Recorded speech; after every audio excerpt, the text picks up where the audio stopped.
July budget meeting. It is officially called to order at 9 a.m. We will open this meeting by asking for any public comments, so issues or concerns not on the workshop itinerary may be raised by the public at this time. Citizens should speak from the podium, address all comments to the dais, begin by stating their name, address, or single-member district number, and limit their remarks to less than 3 minutes. And I also ask all city council members to raise your hand if you'd like to make a comment or question. I will acknowledge you, and we will keep this as a very organized meeting. Is there any public comment?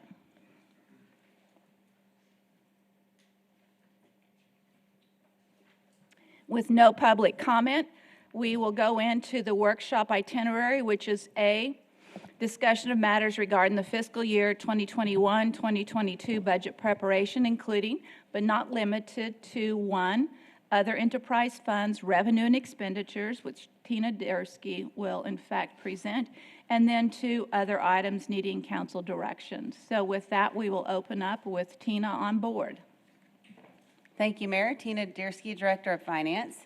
Today we're going to discuss with you our budget projections for major funds, revenue and expenditures, other than public works funds, so those are our other enterprise funds.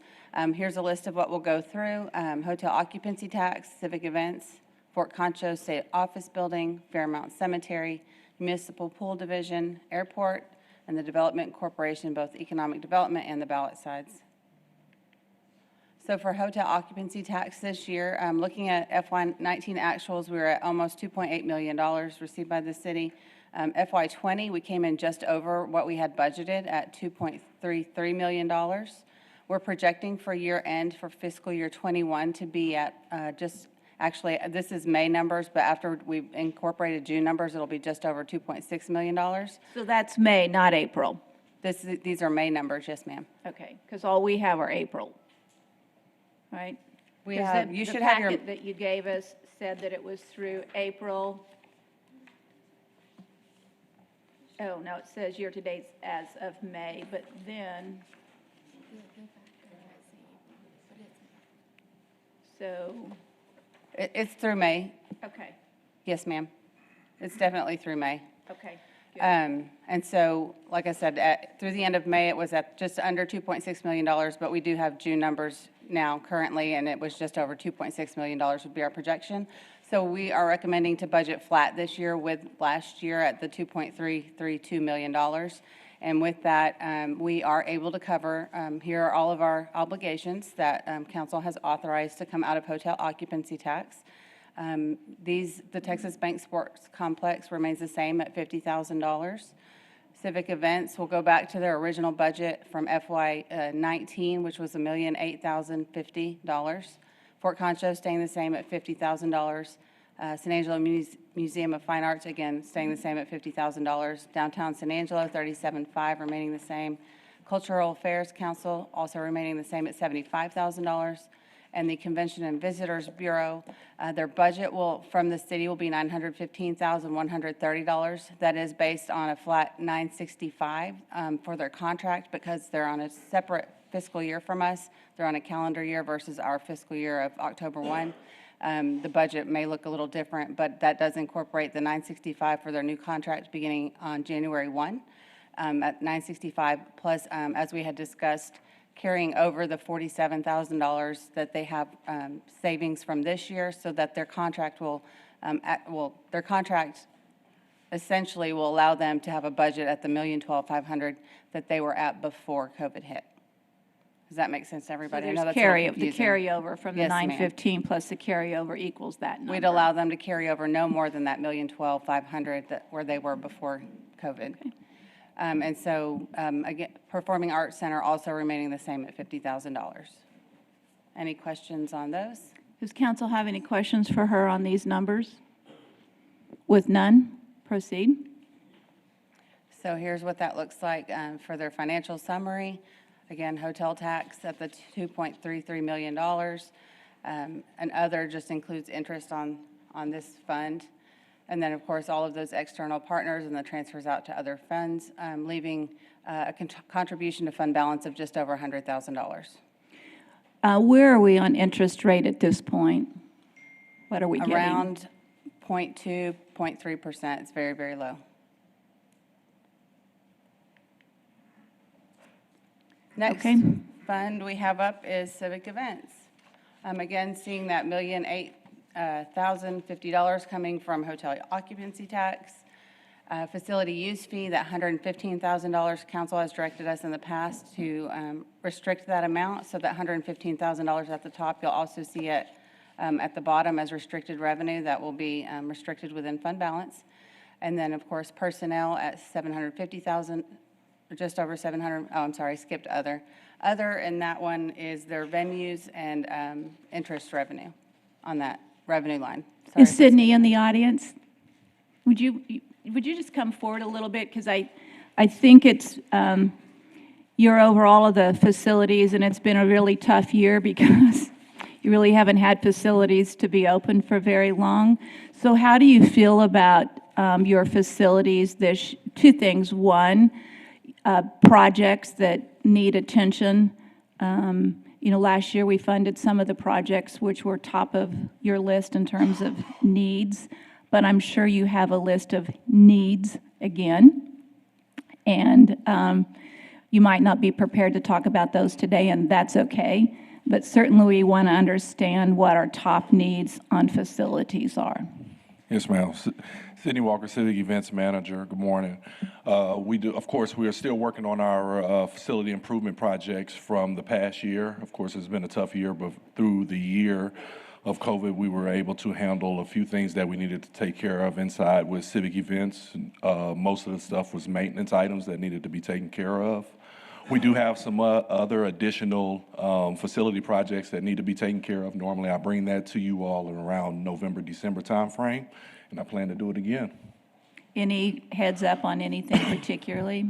For the most part, some of the needs that we're looking for is river stage. There's a few needs that are on several things that are on the stage that we need to be taking care of. A lot of maintenance items.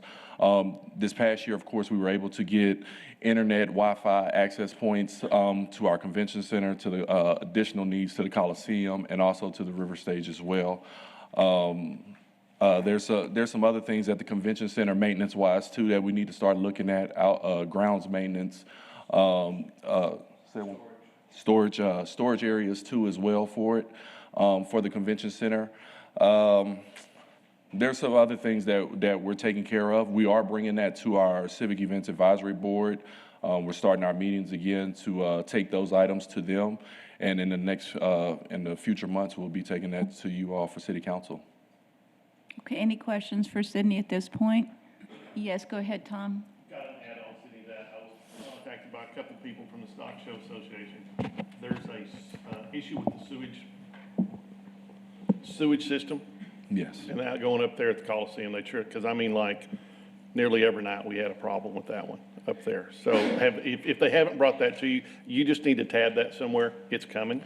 Yes, we've done some internal work on that too as well, trying to get that issue taken care of. And also there's another one, now that you mentioned that, is also looking more into what we need to do with the indoor arena as well. The indoor arena has been, it needs some additional work done to the indoor arena to keep it going and stuff. We still have others that rent it out on a weekly basis for it, but there are some needs that we need to start looking at for that venue and to bring it up to standards and stuff. And I would like to make sure we bring that to City Council this year as well. Does that answer your question, Tom? Okay. Any other questions for Sydney while he's up here?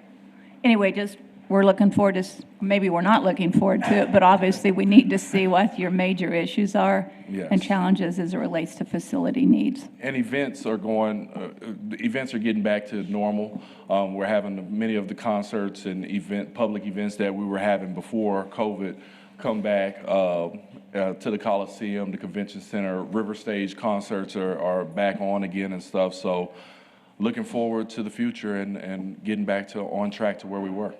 All right. Sorry to call you out early on. I appreciate it. Thank you. Thank you. Burrito time. All right, keep going. Okay, so for the expenditure budget for civic events, there's just a slight decrease to personnel. That's due to a change in accounting method, which is reflected in that increase in O&M of $29,815. And that pretty much wraps up that fund, unless y'all have any questions. Move on.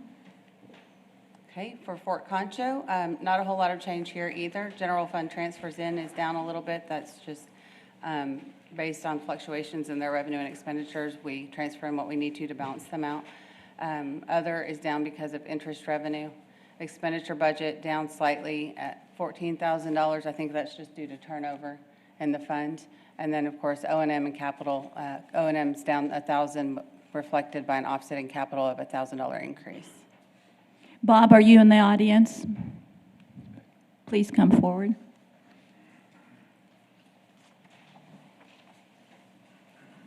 Would you update us on all of the repairs that have been funded for Fort Concho in terms Sure. of? We have two contractors, actually one now. We had two working on the site. The roofs, I'm delighted to say, are all done under the recent contract. Council approved Barracks 1 and 2 at your last meeting, and we will be getting that pushed forward in the next 2 to 4 weeks. And what that will mean is by the end of the summer, for the first time in 26 years, and I actually remember that, all of the roofs will be relatively new, or as one of my staff said, just in time for the next storm. The good news is we're getting rain. We're not The good complaining. news is we're getting rain, and I think the newer roofs will stand up so much better under any future storm. Meanwhile, we have another contractor working their way around the site. Under previous contracts, we did officers' quarters 1, 6, and the chapel. This contract now will cover all the other buildings. They're on OQ9, making the roundhouse curve at Hospital, and they will be doing the other buildings on Administration Row and the barracks. This will include all fascia boards, trim boards, windows, and the famous columns. And our staff will be working on installing columns around Officers Row. We're stockpiling those in our wood shop. And our goal is to have the majority of this done by the end of the fiscal year, September 30. As you've probably heard from a number of other contractors or staff, there is a labor and material issue going around, not only citywide but nationwide. But I think we're catching up on that, and we're hoping by the end of the fiscal year to look as good as we've looked in a generation or two. And we appreciate council's support for all these projects. And so I'm assuming that work has started on Christmas at Old Fort Concho this year? It has. We have already sent out the solicitations for the merchants. Those are being evaluated even as we speak. We will be sending out the solicitation letters for support and sponsorship. Those will go out in the next week or two. We'll be working with our partners with the CVB and our ad contractor to beat the drums and say that we are going to be back in full for the event the first weekend of December. We're excited about that. Thank you. I'm sorry, Mayor? We're excited about that. I I think look everyone's forward to looking it, and I forward need the to money. it. Good. Thank you. Any questions for Bob? With none, continue, Tina. Thank you, ma'am. Next up is State Office Building. You'll see a decrease there in rent, and that is due to a loss of one of the tenants there at the State Office Building. And other, of course, is also due to interest income in this fund. Personnel, the slight increase there is just related to insurance premiums, I believe. Let me see here. Yes. And then O&M is down that $39, almost $40,000 due to their debt payments decreasing. And capital is decreased just based on balancing the budget, basically. They take that out of capital, so. When do we stop paying on the debt here? What's the expiration? The final payment, 2023 for the workforce, and then 2024 for the Chase Building. Got it. She speaks the truth. Okay, great. Thank you. We look forward to those debts being paid off. Well, and the debt principal and interest have been slowly reducing anyway, and what this does is free up more money for capital improvements at these buildings because they're getting into their third decade of service, And since we have lease renewals coming up in 2023 and 2024, it's in our best interest to be ahead of the curve on that. We want happy tenants paying their lease payments so that this continues to support the region, the neighborhood, and of course, the fort. Are all the repairs made on the roof, repairing of the carpet and all of the things, storm damage that we had on that building, has all of that been done? Virtually all of the storm damage is done, but we have two projects out there ongoing that relate just to things we have to do by the lease. One is about a 20,000 square foot carpet job, and that was just because it was due. Again, material delays have caused us to push this back by 30 days, but the contractor is ready to go when he gets his carpet. And we're working on a repair and replacement of various sprinkler heads, but that's just pro forma per inspection. We will be looking next fiscal year at examining all of the air conditioning units. This has not been a bad summer, so they're doing well, but I think it's time to start looking at maybe an assessment of them for a long-term replacement plan. Great, thank you. Tina, you probably don't have this number, but as we conclude with many of these budget sessions, I want to know how much in total, what the reduction in interest is for the total budget. Because we keep looking at, and due to lower interest with this, I mean, we just need to understand what that total is. Okay. Not necessarily today, but as we continue to move through. Kimberly will work on that right now, and if we can get it by the end of this presentation, we will. If not, we'll definitely bring it back with the next one. Yeah, because each slide has another number on it, and not that we can change it, but we ought to be aware what that total Yeah, it was number is. a pretty big impact across Yeah. the board, so. Yeah, okay. Yes, ma'am, okay. Thank you. Yes, ma'am. Any other questions for Tina on this state office fund? All right, with none, let's move on. Okay, next up is Fairmount Cemetery. Not much change here either. General fund transfer in is up 449, and that's a direct correlation to the personnel group insurance number being up slightly by that same amount. Do we still have lots for sale? Yes, we do. The number is decreasing, and we are working on new reclamations. I think there's probably about 200 spaces left still. How many? About 200. So based on projections, we're looking at 4 to 5 years. So we're currently working on reclamations of additional spaces that could be reclaimed. Okay, thank you.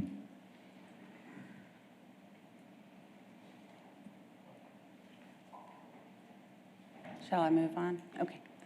Next up is the municipal pool division. We bring this one to you because the municipal pool is intended to fund itself through operational revenues. We're getting closer and closer to the point in time where they will probably be more supplemented by the general fund, and so we just want to make you aware of that. What do we do to change that? Because it's not okay to just say we're going to have to take it to the general fund. What do we need to do, Carl, to get the revenue up on the municipal pool? I'm sorry, I couldn't hear. Okay, so the question is, Tina just made a statement that in the past, our expectation is that the revenue here would pay for the operation of this facility, but it's soon not going to do that. So the challenge is, how do we ensure that the municipal pool expenses are paid for by charges for services and rentals? Well, we either have to decrease the expenses or increase the revenues, and increasing Well, revenues. that's an obvious thing, but how are we going to do Yes. that? One way would be to increase fees. We haven't increased fees since we opened the pool, so we do need to look at that. Do we have the same number of people using the pool, or is the number of people using the pool gone down? The number has gone down, especially And why? last year. Well, because of last year, COVID. of course, but- This year it did pick back up, but it hasn't reached the capacity we had prior to COVID. So we do have some work to do to increase some events, look at the fees. So you're putting together a plan to do two things: look at the charges for services and then figure out how we get more people through those doors. Will do. Because we don't have room in the general fund to finance this, so you need to figure out how to come up with the money through services and rentals. I agree. Okay, thank you. Any questions? Okay, move on. Next up is the airport fund. The primary revenue source, obviously, at the airport fund is the leases and concessions. Jeremy is projecting those to be down quite a bit this next year, at a $118,000 decrease. And why is that? About $48,000 decrease from leases and about $68,000 decrease in car rental and concessions, I believe. Morning, Mayor, Good morning, council, Jeremy. staff. Jeremy Valgartson representing the airport. It's mostly because of rental car. When Hertz went bankrupt, we haven't been able to fill that space. So that's their concession and lease rent for that facility. Is there not another rental car that we can put out there? Yeah, and we're negotiating. We have 2 drafts out right now. The problem we've got is because of the market, there's no cars available. A new company has told us they don't want to come and offer bad service. They're only going to come when they can offer good service, and we're not quite there. We're close, but we're not there. Because we're getting complaints, of course, you're aware of, that people fly in and look for a rental car and there is zero, Yes, which is kind of problematic in San Angelo since Uber and taxi service isn't necessarily a good service. right. So we got to look at that because it's going to hurt us if we don't have transportation options at the airport. Right, yeah, we've been trying, and the chamber's been really good, bending their ear. We're doing everything we can, Mayor, to get them here. So is it staffing? Because the one customer complained that it was a staffing issue with a rental car more Yep. than it was about having cars. Has that been solved? That's been solved with our current company out there. They've more than doubled their staff. So there's a lot more employees out there, but we still have a big car shortage. So anybody out there who has a car they don't need to use? I think we could open up a counter and start, if you have a second vehicle, let's start using it. We'll rent you our car for a rent car. Yeah, There you go. okay. Questions for Jeremy on the first line of being down 118,000? That's a pretty dramatic I have number. one, Mayor. Yes. Jeremy, I had somebody say to me last week that they went for lunch and both the restaurants are closed? Have they been vacated? No, they're still open. The cafe it has a new owner. One of the owners dropped out, and so while they're reorganizing, they closed for a week. Then the restaurant, she went through some personal issues at the grill, so they were both unfortunately closed at the same time, and it happened to be during one of our charters, so we lost a lot of sales there. But Okay. they're both back open today. Okay. How are the Thank you. vending machines doing out there? Because that's the only other option for people are those vending machines. Do we have adequate vending machines out there? So we're able to keep the candy and the chips stocked because they're ours. We're having a problem with Pepsi, mostly Pepsi. Coke's able to keep their machines filled. Pepsi can't keep them filled because they can't get drivers to come down from Abilene. Okay. We may It's have not to- one thing, it's another, isn't It it? is, and we may have to reach out to Coke and offer them the space if Pepsi can't perform based on the lease agreement. Yeah, I mean, we have to have those vending machines ready to Yeah. go. Right. Okay. Any other questions from council? Okay, keep going. Okay. The reduction there is just due to interest income, and Kimberly did look at our budget for next year. Citywide, we're budgeting down $765,000, and that is based on projections and advisement by our investment advisor. On interest alone. Yes. Say that number again, because that's huge. 765,000 citywide. That's the decrease to our budget next year. Oh, I'm sorry, 795. Even So even 800,000. worse. Yeah. Don't Wow. give her another chance to speak. Turn the microphone off. We can't have that growing. Okay, the bad news. Okay, keep Okay. going. So, okay, moving on, personnel for the airport up slightly, that's also due to group insurance. O&M is down 49,000, that's due to the completion of the debt payment that they were making for the L3 hangar to the Development Corporation, so we've had our final year for that. And then capital is just where they pull or put to kind of balance their budget, so. Okay. Any other questions for Jeremy? With none, you may sit down. Thank you. All right, moving on to the Economic Development Corporation. Sales and use tax, we are currently budgeting flat. We will make any changes related to sales tax once we discuss that with City Council in our general fund workshop. And any changes that we make for the city will be reflected and be consistent with the Development Corporation. And then other is down due to, let me check here, because it looks like hopefully more than interest. It includes grant, sale of property, rent, interest, and transfers in, so that's down $136,000. Personnel is up slightly due to a change in an employee there. You know what, stop a minute, because I think I didn't think to ask this when Jeremy was up, but what about hangar rentals? Where are we on hangar rentals? Sorry, change That's okay. slides a minute, but we know that there's a constant conversation about a need for more hangars at the airport. So where is the hangar rental dollars in the budget? Where are those? Tina, where are those? They would be in the leases line. So based off of this number, how much of the 1,368,649 is hangar rental? With all our T hangers combined, it's a little over, I believe, 800,000. And so I know we need more hangars, and I know there's several things going on out there that we need to solve before we know what we can do with adding more hangars. But just for our information, 800,000 out of that 1,368,000 is actual hangar rentals. Yeah, roughly. Okay, thank you.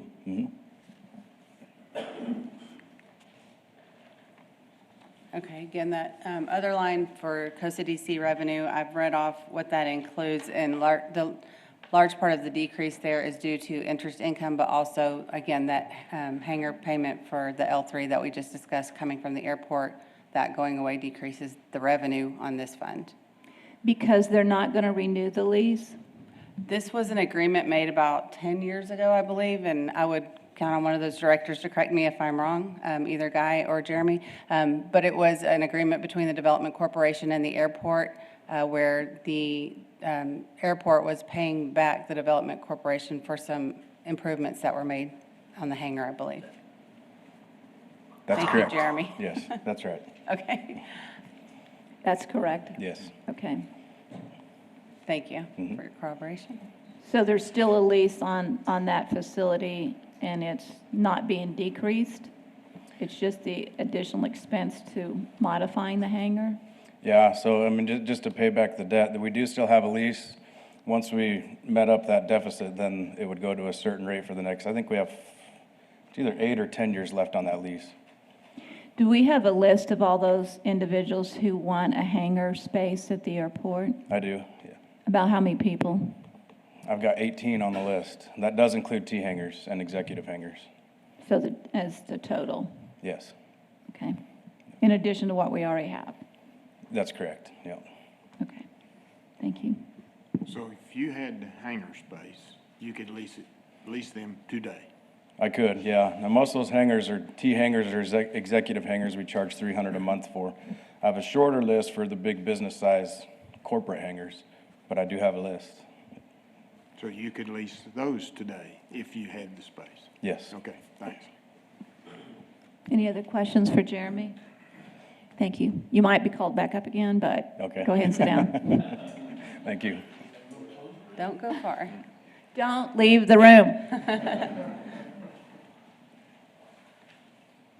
Okay, sorry, we weren't quite finished there. So again, that personnel budget being up slightly due to staff turnover. O&M and assigned projects up $48,511 on the development side. And unassigned projects is where that's their plug account where they put whatever's left to balance the budget.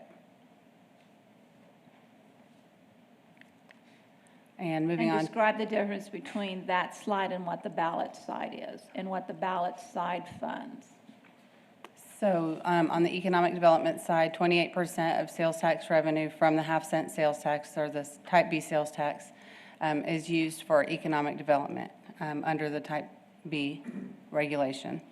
On the ballot side, which is the fund that we'll look at next, 72% of our Type B sales tax has been allocated by ballot for long-term water supply. There are a myriad of other uses, but they're mostly all related to long-term water supply, and that's largely how we've used it as a city. other than ballot projects that were on the ballot. Okay. There's also an amount allocated there for affordable housing of about $335,000 a year. Okay. Okay? And that Yes, was Harry? I guess the one question I may have, and I may have known this some time back, how many projects out there do we still have that need to be completed by, the citizens said that we needed to do this? Because we haven't voted on this in probably 10 years or so. right. So we're still ongoing, and I know the Fort Scott, Barracks 1 and 2, that's, a portion of that's out there. But how many other projects do we have that we haven't completed that the citizens voted on so many years ago? Well, we have the park, Tom, right? So you've got your park area. That's one we know was a ballot item. So there were several items on the ballot. As of now, I can't speak to project progress or completion because I'm not a project manager, but I can tell you that as of now, they've all been funded, either through debt or through pay-as-you-go capital from the Development Corporation. So as of right now, every project that was on the ballot has been funded. I can speak to the financial side of it. As far as projects, I'm not sure. I know there's still some money left in the bond fund that was issued for parks and for the Concho River available. And then I know there's 3 pay-as-you-go capital items in Fund 502, which include Fort Concho, the sports complex, and the 29th Street Sports Complex.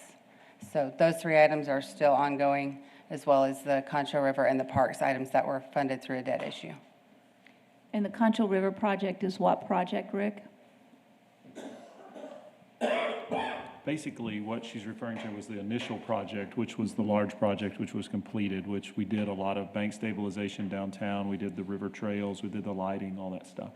There were a few dollars remaining there. There's some things where we purchased the land next to the river. That's setting, you know, those things are still there. And then there were a few remaining dollars which we have been using toward bank stabilization. Recently, council allocated some additional dollars to work toward that. So we've tried to use any of those remaining dollars that are there to leverage with grant dollars to make those funds go further. So there's not a lot left there. There also is there were a few of the park projects that were smaller neighborhood parks. Those projects only received a smaller amount of money, not enough money where we could go out and contract that project out. So the Parks Department is charged with doing those projects in-house as they can get to them. We have a very small projects crew which gets pulled off for a million different things, so they continue to plug along at those projects. Yeah. Okay, continue. Yes, Michael. One semi-complicating factor is that when council allocated money out of the river project to buy that land, they made the commitment that when that land sold later on, it would go back and be available for the river. So it's a technicality, but it also provides a resource at some future date, depending on how the sale of that property goes. Yeah. Okay. Keep going. Excuse me. Other is up on this one, that is due to the allocation of interest income between the 2 sides, ballot and Development Corporation. O&M It's the only area that's had additional income based off of interest rate. How did that happen? It's not based on the interest rate. It's because the split 72 and 28, we accounting for it in that way this year in the budget, and so 24,000 would go to this side for the ballot side. Okay.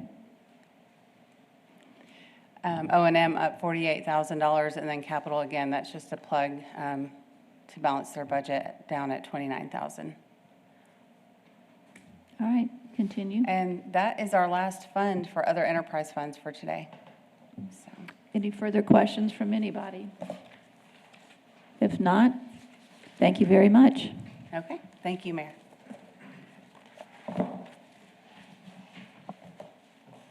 We do have item B.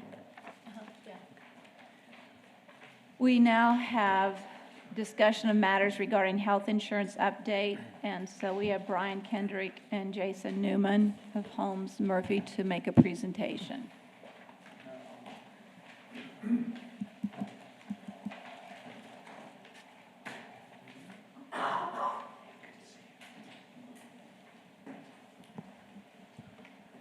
Good morning, Mayor, Council. I think we have a good news for you for the final discussion of the day. So my job really is to introduce Jason Newman, and he's with Holmes Murphy. And just to tell you that, I think you'll see here in a few minutes that we've tried to be very creative over the last several years to try to keep this fund reeled in, despite what the overall trend outside for medical and pharmacy is. Even our trend rate is lower. But even from our trend rate, we believe that we can, continue to be creative and reduce that. So I'll let Jason go over the specifics. Hello, everyone. My name is Jason Newman. I am a senior consultant with Holmes Murphy. We're the brokerage firm that handles the city's employee benefits.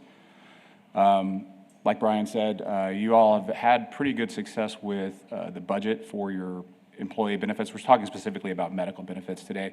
Your other benefits like dental, vision, that kind of thing, those are still under rate guarantees. So we're talking specifically today about medical, pharmacy, and stop loss. So let's see here. Okay. First thing to show you here is a little bit of a look back on your medical claims going back to 2017. Again, you had run pretty flat. 2020 was actually a pretty difficult year in terms of medical claims. A lot of that had to do with some large claimants. You had 6 individuals last year in 2020 hit your stop loss threshold, which is $150,000 in claims, which was a good bit higher than normal for you all. Again, you run pretty flat in terms of your medical claims, so a little bit higher in 2020. So far in 2021, after 5 months, you've got 2 people who have reached that stop loss threshold already this year. On your pharmacy claims, you run it's a 14.5% trend since June of 2017, you can see there.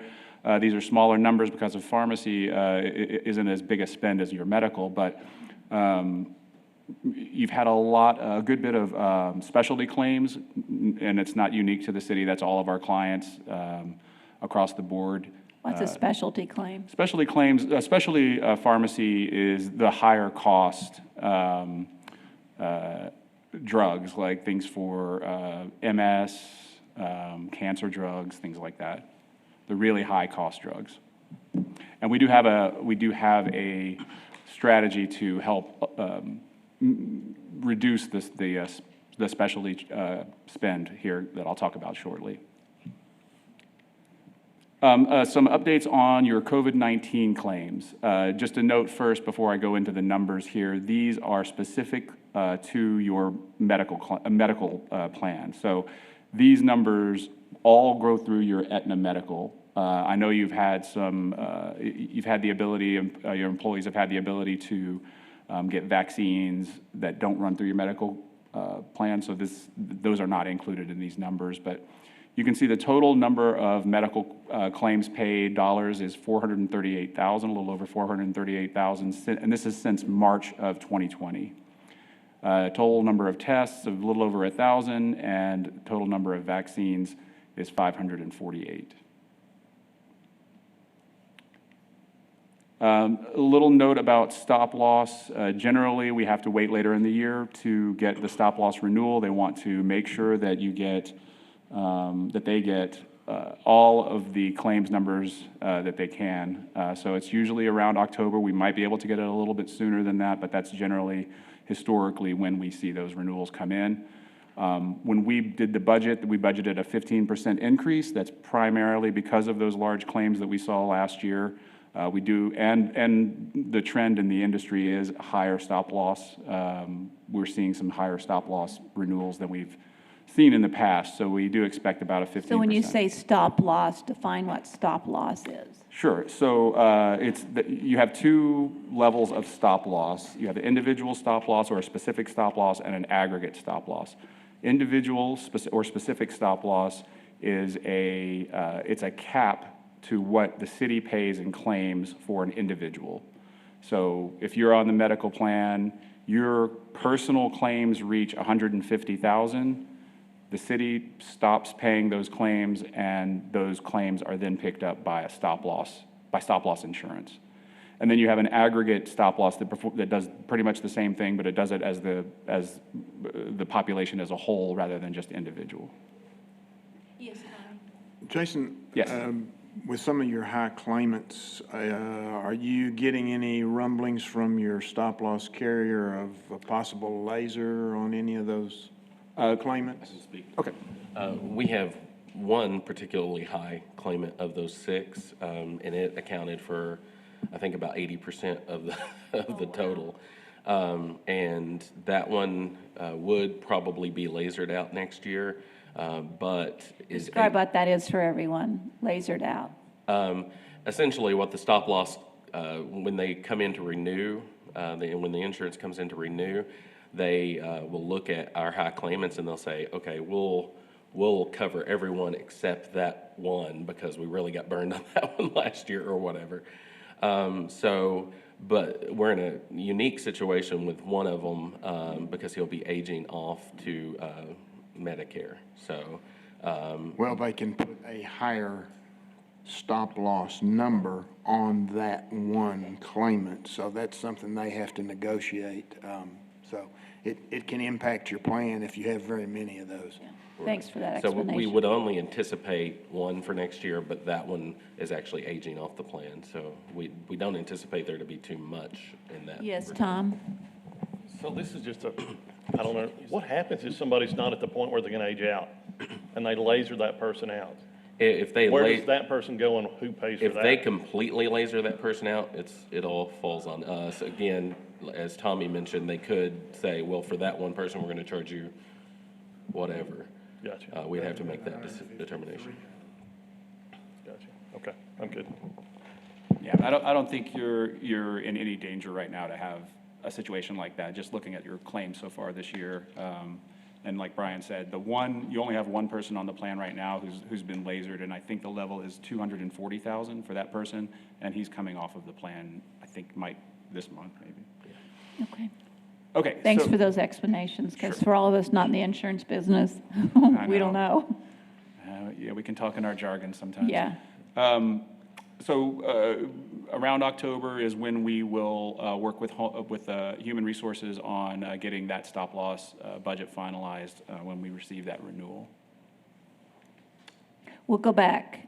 So that was a scary number that we kind of just flew over. Budgeted for a 15% increase. Is that Yes. on 15% increase on premium? Yes, it's the stop-loss premium. Only the stop-loss premium? Correct. Only the stop loss. Okay. Yeah, I Yes. know, just to be clear. Yeah. Okay. And before we go into our budget numbers, just some things that we used as our assumptions when we put those numbers together. We used the current HR budget. The medical trend nationwide we see right now is about a 7.7% increase. If you remember the first slide I showed you, you're actually below that. You're about a 6.0% increase on your medical claims. Pharmacy trend, So because our trend is a 6%, this 7.7% is the industry as a whole versus ours. So we would benefit from our 6% trend and not be penalized for the traditional trend of 7.7% increase. Yeah, you're below trend right now, and you have been for many years, actually. Right. 6% is actually high for the city. Pharmacy is at 7.3, you're a good bit ahead of that. Like I said, because of those specialty drugs or primarily, and I'll talk a little bit about that in a second here. We are assuming no plan design changes, so same exact plan designs that you have right now. The pharmacy rebates were included. This Prudent RX Pharmacy is the program I was talking about to help address the specialty drugs. And it's a program that we're going to put in place effective 1/1 of 2022. And it's going to account for about $150,000 in savings for specifically specialty drugs. And we looked at claims experience through May of 2021, and we used your current enrollment numbers. So what we typically do, this is what we've done in years past, is if we are recommending an increase, we show three options. We'll show what would the numbers be if the city takes over the entirety of the increase. We'll show what the numbers would look like if the employees fund that increase, and then it split evenly between the city and the employees. So these first numbers show what we're projecting if the city funds the entirety of the increase, which we are having at a 2.5% overall. You can see that would result in a $166,000 increase to the overall city budget. And that would bring us at a flat in terms of budget versus claims.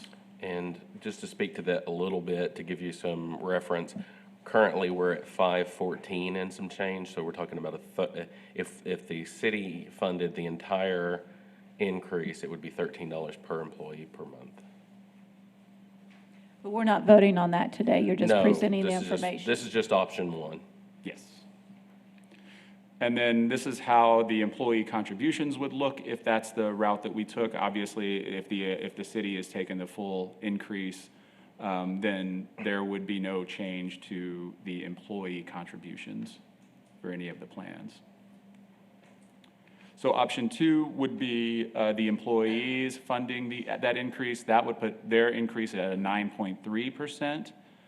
You can see there's no increase in the city cost. Again, this is how we're playing this out so that it's a flat. There's no surplus, there's no deficit in terms of budget versus claims. And then given that 9.3% increase, you can see what that would do to the employee contributions for each of the plans. I'll show you the enrollment numbers here in a minute, but the vast majority of the people are on the low plan, and really specifically the employee-only low plan. So you would see if the city chooses to have the employees fund all of that increase, that would increase the cost for the employee-only rate on the low plan to, we would increase it by $1.90 per month. These are monthly rates. But of course, depending on the tier they are and what members of their family they insure, then it goes up. And so it could be as high as $99.39 per, for that person per month. 6 people, so. Yeah, it's a very small number. So when you go E, S, C, and F, Yes. what's E, S, C, and F? Sure. E is employee only, S is employee and spouse, C is employee and children, and F is employee and family. So what's the difference between children and family? Children, family means you're covering your spouse and children. And C is just, It's just children, and no spouse. no spouse. Whoa. Okay, and then the third option is the even split of between the city and the employees. That would be an increase to the city of $130,000, and it would result in a 2% increase to both the city and to the employee costs.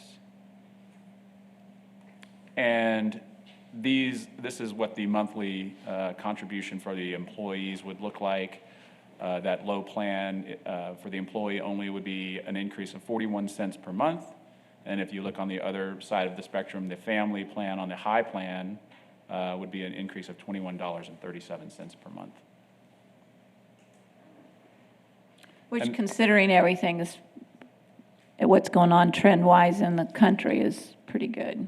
Yeah, a 2% increase is low. Yeah. Yeah. I mean, a lot of people don't want to consider any increases, but in terms of what we see across, our other public entity clients and private entity clients as well, 2% is low. And then just the breakdown of the enrollment, you can see that low plan has the bulk of the enrollees. You don't even have anyone on that high plan with the family cost right now, so. Okay, do we have further questions? We thank you for that good news, bad news. Okay. Well, and let me close out just a little bit by just kind of reflecting on, you see the 7.7 or 7.3% between the medical and pharmacy overall in the nation. I think it does speak to some of the work that particularly Holmes Murphy has done, and then some of the work that my staff has done we're coming to you to actually hit our pocketbook total 2.5%, which is a third of the increase that the nation has seen. So I just wanted to kind of give a shout out to Holmes Murphy and my staff internally. I know we're always looking at every possible way to restrict that growth as much as you can to keep that fund as healthy as possible for as long as possible. So, Thank you. thank you.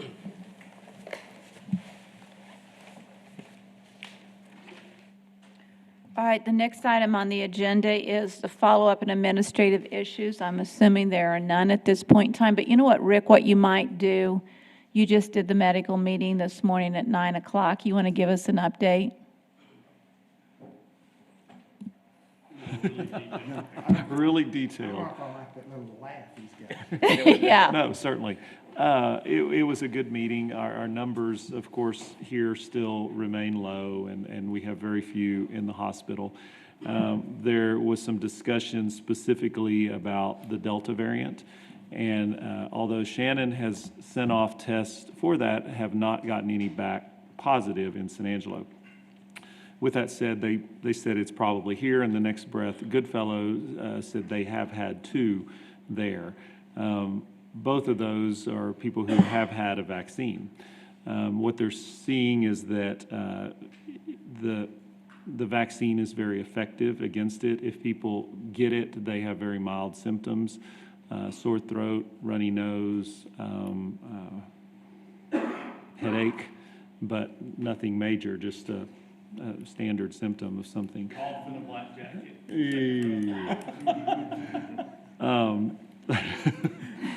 So there is some talk about a booster that could be coming out, but there's no CDC direction on that yet. And one thing that I think we will want to talk about is doing another push on public information.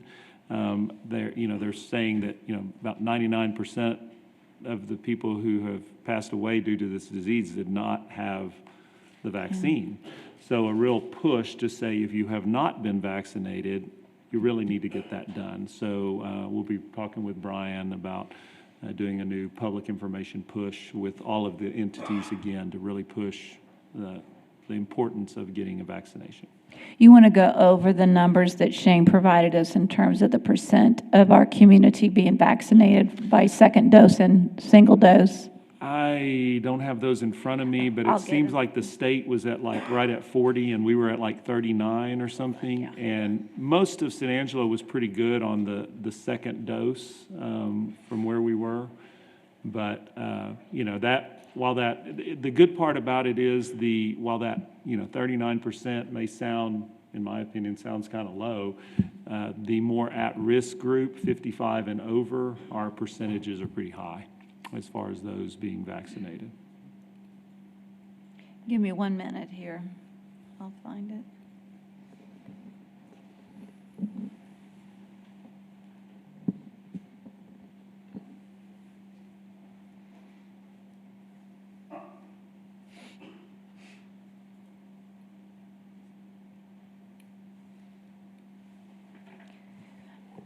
It's loading, but I think the people 65 and older in this community that have had a second dose, here we go, hold on.